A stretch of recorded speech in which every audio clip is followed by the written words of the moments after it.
10 billion, trillion, 100 trillion. Then on the other side, we start with tenths and then hundredths, and then 1,000ths, 10,000ths, 100,000ths, 1 millionth, 10 millionths, 100 millionths, 1 billionth, 10 billionths, 100 billionths, 1 trillionth, 10 billionths, 100 billionths. And I want you to be able to write out with words any number, no matter how long it is, and I want you to be able to take any number written out with words and translate it into the actual symbol that is the number. So that's what we're going to practice today. So let's start out with a number that looks like this.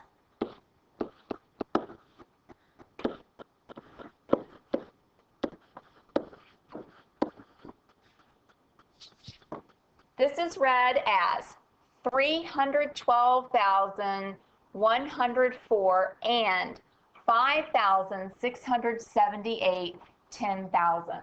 When you're reading in the decimal part, you read the decimal number like 5,678. You read that as a normal number. And then after you say the number, you say what place value it's in, 10 thousandths. 300,100,214 and 13,456 billionths. 200,101,111 and 30 hundred thousandths. It could also be said 200,101,111 and 3 10,000ths. They're the same thing. So our number cube, if it's a cube, how many sides? 6 sides, right. And we know that it has multiples of 3 between 9 and 24 inclusive. Since the word inclusive is there, we're going to include 9 and 24, or possibly include 9 and 24. And so let's start with 9 and see if that gives us 6 sides. So 9,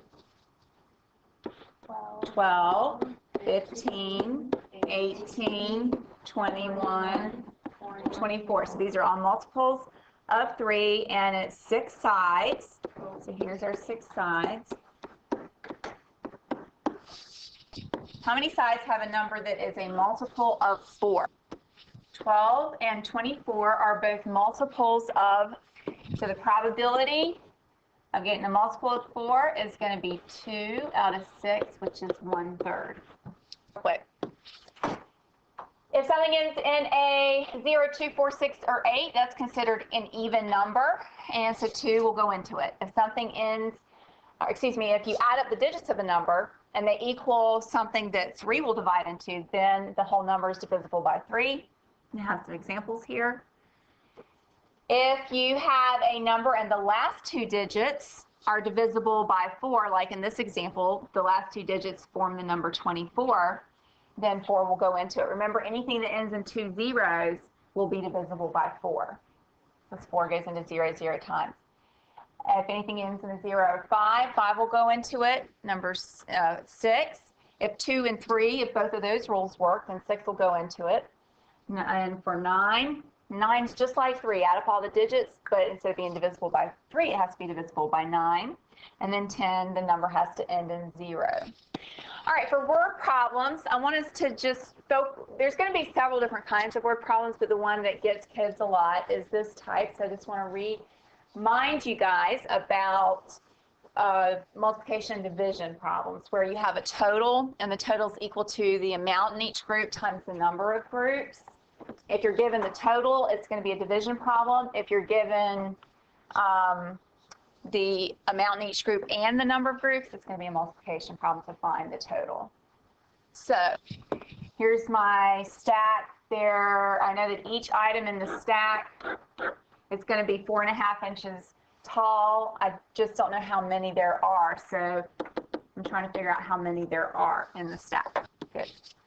So I would take my total, 18 2/3 inches, divided by how tall each one is, and that would give me how many items there are. With scientific notation, we always want to be able to write our numbers times 10 to some power to make it easier to work with the numbers. When we have big numbers, we multiply it times 10 to some positive power. When we have little numbers, we multiply it times 10 to some negative power.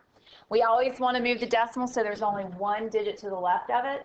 And then the number of places we move the decimal is what determines the number for our exponent.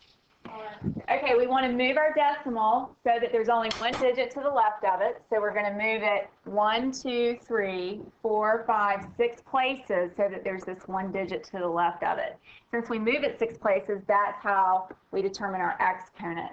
Because this really means 3.265 times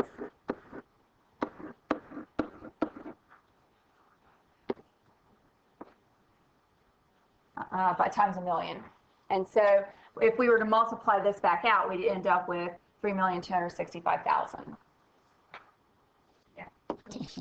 You got it. All right, 2.003 times 10 to the negative fifth, because we have to move the decimal until there's only one digit in front of it on the left-hand side, so we moved it 5 places.